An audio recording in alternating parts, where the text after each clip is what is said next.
Have you ever encountered somebody who seems to crave and yearn for that closeness, that connection, and almost wants to act like they're in a relationship without actually forming the commitment and having that exclusivity conversation?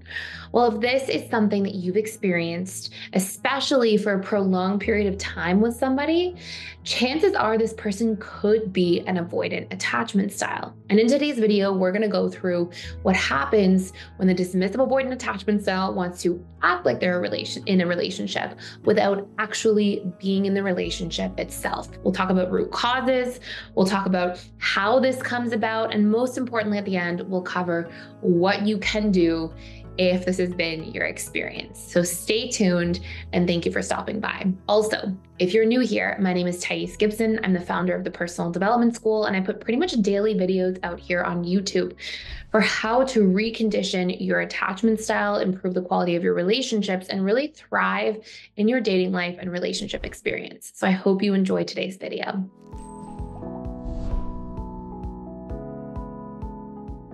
So the first major reason is that dismissive avoidants generally grow up in a household where the pillars of emotional connection are not modeled to them. So if you've ever known a dismissive avoidant, okay, dismissive avoidance, just some characteristics of this if you're not already familiar. As I mentioned, they tend to get neglected growing up. And so, what essentially takes place is they learn to neglect their own feelings and their emotions. And as a result of that, they don't really understand the emotional pillars of the self very well. They're great at intellectual connection. They can be great at like physical connection, sexual connection. That can be a space. Sometimes instead, dismissive avoidants even don't like that much intimacy and can be really sort of holding back there. But it's almost like because they don't have healthy skills modeled to them growing up for emotional connection, they try to connect through intellectual connection and often physical or sexual connection because their growth has been stunted in the emotional connection. So if you can imagine an analogy for a minute, okay, like obviously it doesn't actually work like this, but just to give you this analogy, imagine that as a human being, you have 10 units of connection, but you're completely blocked on channeling or funneling those 10 units at all through the emotional connection space. And let's say we've got our 4 pillars of connection. We've got intellectual connection, emotional connection, physical, like affection, and bringing somebody into your physical space, and then sexual connection, right? So then we have like actual sexual connection or chemistry. Well, imagine that you are completely blocked in the emotional space, or it's very, very blocked. At best, you can do 1 unit of your connection can flow through that channel. Well, then you're going to put a lot more emphasis on the other channels of connection because that's what's comfortable and familiar to you. Now, one of the biggest reasons people will end up making commitments to things like monogamous relationships has a lot to do with the emotional pillar. With emotional intimacy, we really want to take other people into consideration. We want to be mindful of how we might affect them, how our choices are affecting them, how they feel, how we make them feel in a relationship, and vice versa. And so when that pillar's growth is stunted, our reason number 1 out of the 4 is that it can be more difficult for dismissive avoidants to really place a lot of emphasis on that because they kind of feel like, well, without being monogamous or making a commitment to the relationship, I can still connect intellectually. I can still connect physically or sexually. And so do I really need to do the commitment? Like most of my needs are met without actually having to get there. So that can be a big reason for dismissive avoidance. And again, it's not like they are lacking in empathy or care. Often they're not very expressive of their empathy, but they can be very empathetic quietly into themselves. But it's that they don't know how to do the giving and receiving of the emotional pillars of connection very well, because if you were neglected growing up and that wasn't shown to you very easily, then that can cause you to feel a little bit confused in your upbringing. So your upbringing and then your adult life, right? Like it's just like an unknown to a certain degree if you didn't have a lot of that emotional level of connection really modeled to you. So that's number 1. Number 2, dismissive avoidance as a byproduct of that often really struggle with vulnerability. Vulnerability they've made mean that it's a bad thing. So for the vast majority of dismissive avoidance, they see vulnerability as being weak or shameful because when they were vulnerable as children, their needs usually didn't get met. And so as an adult, they're like, okay, well, being vulnerable just hurt me as a child. So I'm going to retract my vulnerability. I'm not really going to open up. I don't see value in vulnerability. And consciously, they may know better. Consciously, they may be able to recognize and say, okay, well, if I'm not vulnerable, then it's hard to really build deeper bonds or deeper connections. And consciously, we can kind of like conceptually understand these things. But the subconscious mind is the one running the show. The subconscious mind is the one for all of us making 95 to 97%, of our decisions, our producing our emotions, our actions, our behaviors, our belief systems.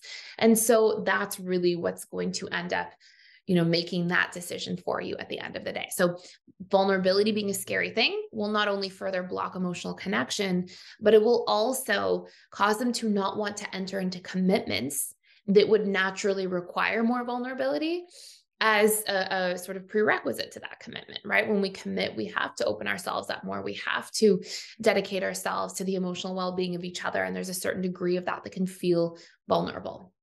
By the way, before I go into the next two, if you're new to this or you're like, I just really want to understand the dismissive avoidant or any of the other attachment styles I mentioned for that matter, you can check out for free for 7 days any of our attachment style roadmaps. And they're called pick the attachment style, dismissive avoidant in the 6 stages of a relationship, but also for the secure, the anxious, preoccupied, the fearful avoidant, the other attachment styles I mentioned earlier.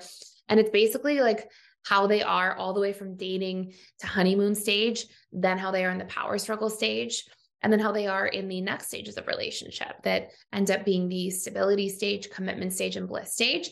But it doesn't just talk about like how they are, it talks about what they need, what challenges will come up, how to solve for those challenges, how to more deeply understand them. The course itself is about 1.5 hours in length. Definitely you can get through it in 7 days. And as long as you cancel before day 7, which is like easy to do in 2 steps, you don't get charged. So check it out. If you love the course, I hope you stay at PDS and take all the other courses too. But you can definitely check it all out for free for 7 days using the link in the description below. So anyways, point number 3 here is that if you don't have any idea how to do conflict, it makes it very difficult to maintain commitments. I want you to imagine this for a second. You're a human being. You have needs. All human beings have needs. The closer we get to people, the more we actually end up having needs from other people, right? From the people closest to us. And so because we kind of build, it's like we're a singular organism. And then when we build relationships, the relationship itself is almost like its own organism. And so when you don't know how to fix conflict, and I mean like actually resolve conflict, say, hey, by the way, yesterday, XYZ, that hurt my feelings. It didn't feel good for you to say that. Can you be more mindful of that in the future? And the person says, yeah, sorry, I didn't realize. And definitely I'll be more mindful of that. And I'm sorry if that hurt you. Like, I don't feel a negative way towards you. It was just a passing comment. I'm just giving you a theoretical conflict, right? So let's say you hash something out. It's easy. It's resolved. You're not like building resentment up in your resentment tank all the time. But if instead, as a dismissive avoidant, you don't know how to have those conversations because dismissive avoidants do not have modeling or demonstrations of those things growing up in their childhood and upbringing, then all that happens instead is you keep holding grievances intrinsically, right? You keep holding grudges for things. Things don't feel resolved. And then eventually it doesn't feel good to be around people that you love and care about. They feel draining. You're holding internal frustrations. You might be afraid that they're going to do those things that, they always do that you've never talked to them about, and they don't know that they're hurting you. So eventually it just causes the resentment tank in relationships to build up so high to the point where it can just overflow, and it makes a relationship unable to work. It makes it unsalvageable. Or even if people stay in relationships like that, I wouldn't necessarily call staying in a relationship long-term when you're miserable, I wouldn't call that thriving, right? I wouldn't call that relationship success. Relationship success is when you stay in a relationship because you're happy and it's your authentic truth to be in that relationship because it feels good and it brings you joy. And so, a lot of DAs don't know how to resolve conflict. So they'll keep like building up resentment. And then they get afraid to commit, and they have these fears of like, what if I'm stuck with this person forever? And really, I've heard that line out of so many dismissive avoidants in my practice in the past. But if I could decode that in dismissive avoidant language, it wouldn't be, what if I am stuck with this person forever? It would be, What if I'm stuck with these situations that I don't know how to resolve forever? And I'm stuck with my resentment and frustration and anger towards this person forever. Those are some of the things they're actually scared of. And yes, there can be other little things about fear of missing out or things like that. But a lot of those issues and fears go away when you learn to become secure and work through things. And then you're so grateful for what's in front of you that there's not really a need to go in a different direction. So anyways, that's a huge point number 3.